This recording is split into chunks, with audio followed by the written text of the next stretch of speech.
Selamat pagi Bu Eva dan teman-teman semua dari kelas Teknologi Plasma dan Ozon. Pada pagi kali ini kami dari kelompok 12 yang beranggotakan Hana Herda Yunita, saya Kevin Octavius Gowin, dan Zakia Fitri akan mempresentasikan terkait penelitian kami yaitu pengaruh perlakuan hydrocooling dan penyemprotan gas ozon sebagai upaya menjaga kualitas tomat dengan memvariasikan dosis, durasi, frekuensi penyemprotan gas ozon, dan juga kondisi penyimpanan. Untuk melatar belakangi dari penelitian kami itu, kami memilih tomat dikarenakan tomat itu merupakan buah yang memiliki kandungan air tinggi, di mana dapat mencapai 94% dari bobot total tomat, dan juga tomat ini termasuk sebagai salah satu buah klimakterik. Pada kondisi sekarang, tomat merupakan buah yang memiliki tingkat produksi dan juga konsumsi yang cukup tinggi, mencapai 1,1 juta ton produksi dan 1,05 juta ton konsumsi pada tahun 2020. Dan kedua nilai produksi dan konsumsi ini diprediksikan akan terus meningkat seiring dengan seiring tahunnya. Selain itu, pada kondisi pandemi, manusia juga banyak mencari suplemen-suplemen kesehatan. Namun apabila suplemen-suplemen kesehatan ini dikonsumsi dalam jangka waktu yang panjang, akan memiliki efek samping pada tubuh manusia. Nah, salah satu produk alam yang memiliki kandungan tinggi adalah tomat. Tomat merupakan buah yang memiliki kandungan yang bermanfaat bagi manusia, seperti likopen, vitamin A, vitamin C, dan juga berbagai kandungan-kandungan lainnya. Kandungan vitamin C itu pada tomat cukup tinggi, di mana dapat mencapai 34 mg per 100 gram tomat. Namun, berdasarkan oleh sifat tomat yang memiliki kandungan air tinggi, tomat memiliki sifat mudah untuk terkena luka fisik dan akan menyebabkan infeksi mikroorganisme pada tomat. Infeksi mikroorganisme ini akan menyebabkan tomat menjadi mudah busuk dan tidak layak untuk dijual dan dikonsumsi. Selain itu, dikarenakan tomat termasuk ke dalam salah satu buah klimakterik, maka tomat akan memiliki titik di mana akan terjadi laju respirasi tinggi yang menyebabkan tomat menjadi mudah busuk setelahnya. Kedua hal tersebut akan menyebabkan tomat memiliki waktu simpan yang cenderung singkat, yang hanya berkisar 2 minggu hingga 3 minggu setelah panen. Hal ini juga diperparah oleh kondisi logistik pada masa pandemi yang terhambat, yang menyebabkan pasokan tomat segar menjadi sulit untuk ditemukan di daerah pasaran. Dikarenakan oleh faktor-faktor tersebut, diperlukan upaya untuk memperpanjang masa simpan tomat agar tomat memiliki kualitas baik ketika dikonsumsi oleh konsumen. Nah, terdapat beberapa metode yang sudah umum digunakan untuk proses pemanjangan masa simpan tomat. Yang pertama itu ada penyimpanan suhu rendah dengan menggunakan kulkas. Namun penyimpanan suhu rendah dengan menggunakan kulkas apabila tomat disimpan pada suhu di bawah 10 derajat Celcius akan menimbulkan resiko terjadi chilling injury pada tomat, dan juga penyimpanan dengan suhu rendah belum mampu mengaktifasi seluruh mikroorganisme yang ada pada tomat. Metode kedua yaitu klorinasi.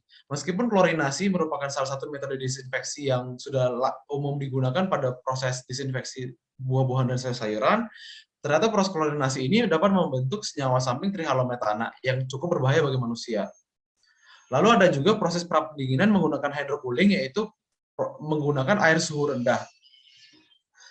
Meskipun hydrocooling ini baik untuk proses pemanjangan masa simpan tomat, namun penggunaan air yang memiliki kualitas rendah dapat menyebabkan infeksi pada tomat akibat adanya mikroorganisme pada air.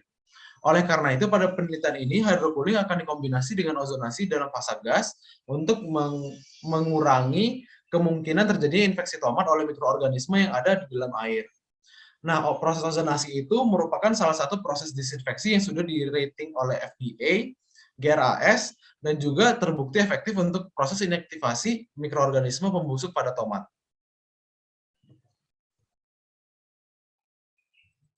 Baik, selanjutnya akan dijelaskan oleh saya, Hana Herdanita. Yang pertama, saya akan menjelaskan mengenai hydrocooling. Hydrocooling sendiri merupakan salah satu metode pre-cooling sederhana, yaitu pendinginan secara cepat dan efektif menggunakan air dingin sekitar suhu 10 derajat Celcius sebagai coolant-nya. Nah, tomat sendiri pada saat lepas panen atau pasca panen akan mengalami stres yang secara cepat akan menyebabkan peningkatan tingkat respirasi yang tinggi, sehingga dapat mempercepat pembusukannya. Hydrocooling itu akan bertujuan untuk menghilangkan kotoran dan debu pada buah, serta menghilangkan panas lapang atau field heat akibat dari stres yang dialami tomat lepas panen. Kemudian, hydrocooling juga dapat mengurangi aktivitas mikroorganisme, aktivitas metabolisme, dan menghambat laju respirasi, serta produksi etilen, dan juga mengurangi kehilangan air yang terjadi pada tomat. Dilansir dalam jurnal International Journal of Food, Sahi et al. Pada tahun 2012 melakukan penelitian dengan variasi pre-cooling pada penyimpanan suhu ruang itu menggunakan hydrocooling dengan air, hydrocooling dengan air es, hydrocooling dengan air es, dan juga kombinasi dengan kalsium klorid, dan juga forced air cooling treatment. Dari hasil penelitian oleh Sahi et al. Ini pada tahun 2012 membuktikan bahwa perlakuan hydrocooling dengan air es pada sekitar suhu 10 derajat ini dapat meningkatkan masa simpan tomat terbaik dibandingkan dengan variasi pre-cooling lainnya. Dapat mempertahankan tekstur, kandungan vitamin C, kemasan total atau treatable acidity, serta penampilan tomatnya. Namun, perlakuan hydrocooling dengan waktu pemaparan yang terlalu berlebihan itu dapat menyebabkan kontaminasi mikroorganisme pada produk segar dan meningkatkan resiko pembunuhan pasca panen. Next. Oleh sebab itu, dilakukan kombinasi dari hydrocooling dan juga ozonasi. Metode ozonasi sendiri merupakan salah satu teknologi pengawetan bahan makanan yang saat ini kian berkembang dengan melakukan pengontakan gas ozon kepada tomat. Ozon sendiri merupakan oksidator kuat yang berpotensi sebagai disinfektan agent untuk mengendalikan pertumbuhan mikroorganisme dan aman untuk dikonsumsi bagi kesehatan. Gas ozon memiliki potensial oksidasi sekitar 2,07 dengan sifat yang tidak stabil dan berpotensi mampu membunuh mikroorganisme patogen. Kemudian, gas ozon merupakan gas yang dapat diproduksi secara alami dari oksigen akibat dari interaksi cahaya atau sinar UV.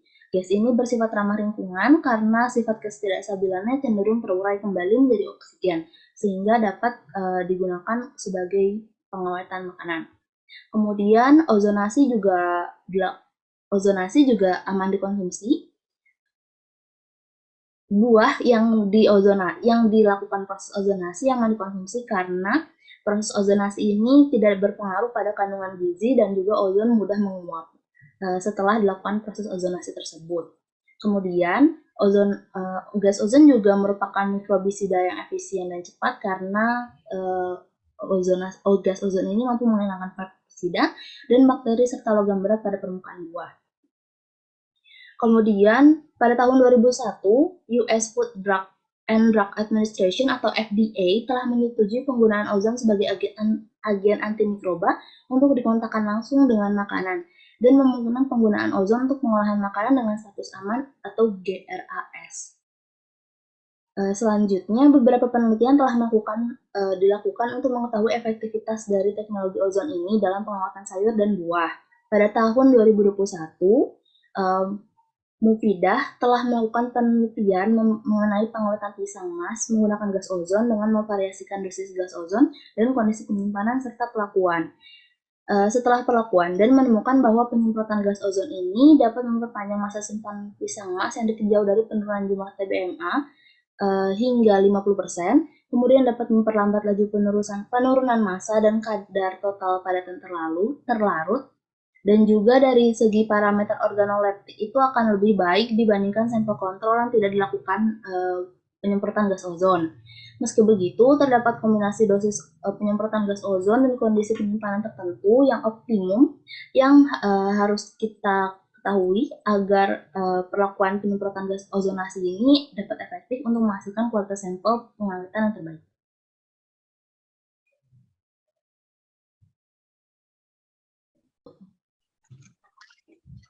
Nah, selanjutnya mengenai mekanisme ozon disinfeksi. Jadi seperti yang sudah dijelaskan sebelumnya bahwa ozon merupakan oksidan kuat yang dapat dijadikan sebagai desinfektan yang dapat menghilangkan bakteri, virus maupun jamur dengan mendeaktivasi mikroorganisme tersebut dengan cara mengoksidasi komponen dari dinding sel seperti berbagai enzim, protein, DNA, dan RNA yang menghasilkan kerusakan membran sel sehingga sel akan mengalami lisis. Nah, mekanisme kerja ozon dalam membunuh mikroba yang menempel pada permukaan kulit, sayuran dan buah-buahan, yaitu dengan ozon melakukan penyerangan pada dinding sel mengarah pada perubahan dalam permeabilitas sel yang dapat menyebabkan terjadinya lisis pada sel bakteri. Nah, adapun gas ozon maupun air yang mengandung ozon itu dapat digunakan untuk mencuci sayuran dan buah-buahan hingga steril tanpa menghilangkan aroma, warna, dan juga tidak memberikan efek pada kerusakan senyawa penting yang dikandung dalam sayuran maupun buah-buahan. Nah, dengan demikian didapatkan sayuran dan buah-buahan yang aman untuk dikonsumsi dan masih mengandung nilai gizi dan dapat mempertahankan kesegarannya serta dapat memperpanjang umur simpannya. Nah, pengawetan sayuran dan buah-buahan dengan ozon tidak mengubah ataupun merusak kandungan gizinya karena kandungan ozon itu sendiri akan hilang dengan cara penguapan. Nah, ozon juga akan mengurai kembali menjadi molekul oksigen jika terkena sinar matahari. Nah, adapun mekanisme disinfeksi bakteri oleh ozon menurut Solomon, yaitu yang pertama dengan proses oksidasi langsung atau penghancuran dinding sel dengan mengeluarkan isi dari sel tersebut, yang dilanjutkan dengan reaksi dengan radikal dari produk samping dekomposisi ozon. Yang ketiga dapat dengan merusak asam nukleat, dan yang keempat dapat memutuskan ikatan karbon nitrogen sehingga terjadi depolimerisasi. Boleh di next. Nah, untuk mekanisme penghancuran sel bakteri, seperti menurut Hadre, itu bisa dilihat seperti pada gambar, di mana dengan tahap-tahap. Yang pertama, sel bakteri normal dalam keadaan utuh dapat dilihat pada gambar nomor 1. Yang selanjutnya, molekul ozon yang diilustrasikan berwarna biru, warna biru itu mendekat dan terjadi kontak dengan dinding sel bakteri, di mana dinding sel ini merupakan komponen vital bakteri dengan penyusun utamanya adalah lipoprotein dan lipopolisakarida yang sangat reaktif terhadap ozon. Yang selanjutnya terjadi reaksi yang disebut sebagai rentetan oksidasi, dan ozon menembus dinding sel dan menyebabkan lubang pada sel bakteri. Nah, hasil dari rentetan oksidasi tersebut menghasilkan lubang pada dinding sel bakteri yang dapat menyebabkan kerusakan pada bakteri. Nah, selanjutnya molekul ozon akan terus menghasilkan lubang pada dinding sel bakteri sehingga bakteri mulai kehilangan bentuknya. Dengan kontak dari molekul ozon dalam waktu yang singkat, dinding bakteri tidak mampu mempertahankan bentuknya dan menyebabkan sel bakteri mati. Boleh di next. Nah, selanjutnya rumusan masalahnya. Jadi di sini ada 2 rumusan masalah. Yang pertama yaitu bagaimana pengaruh hydrocooling dan penyemprotan gas ozon dalam pencegahan penurunan kualitas buah tomat dan perpanjangan masa simpan buah tomat yang dihasilkan. Yang kedua, bagaimana pengaruh kombinasi hydrocooling dan dosis ozon, durasi penyemprotan gas ozon, frekuensi penyemprotan gas ozon, serta jenis kondisi penyimpanan setelah perlakuan hydrocooling dan penyemprotan gas ozon terhadap kualitas buah tomat. Next.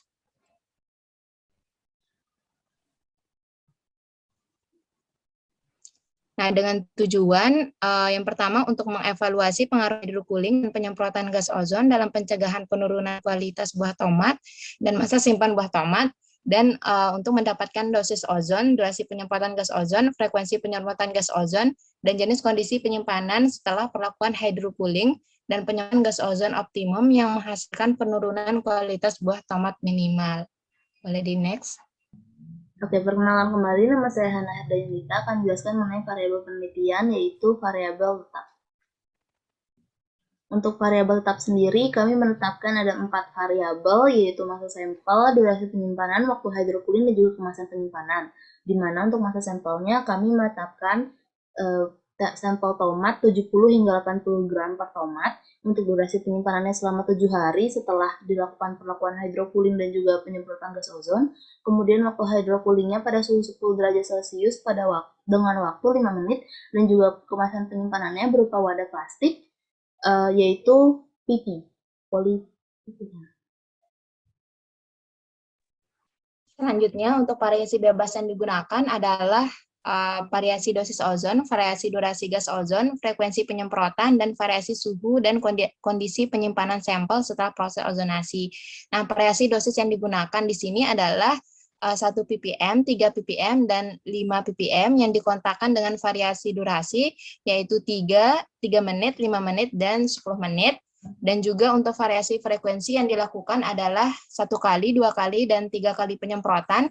Sedangkan untuk kondisi penyimpanan divariasikan menjadi dua kondisi, yaitu suhu kulkas dengan wadah tertutup dan juga pada suhu kulkas dengan wadah terbuka. Selanjutnya ada variabel terikat, di mana di sini terdapat 7 variabel terikat yang dimulai dari pH, yang dapat diukur dengan menggunakan pH meter. Lalu untuk total soluble solid, ada juga titratable acidity, di mana titratable acidity ini akan mengukur kandungan asam sitrat dari tomat. Untuk total soluble solid dan juga titratable acidity ini akan diukur untuk mendapatkan sugar acid ratio dari tomat, yang merupakan parameter rasa dari sebuah tomat. Lalu untuk yang keempat ada vitamin C content, di sini untuk mengukur kandungan asam ascorbat yang ada di dalam tomat.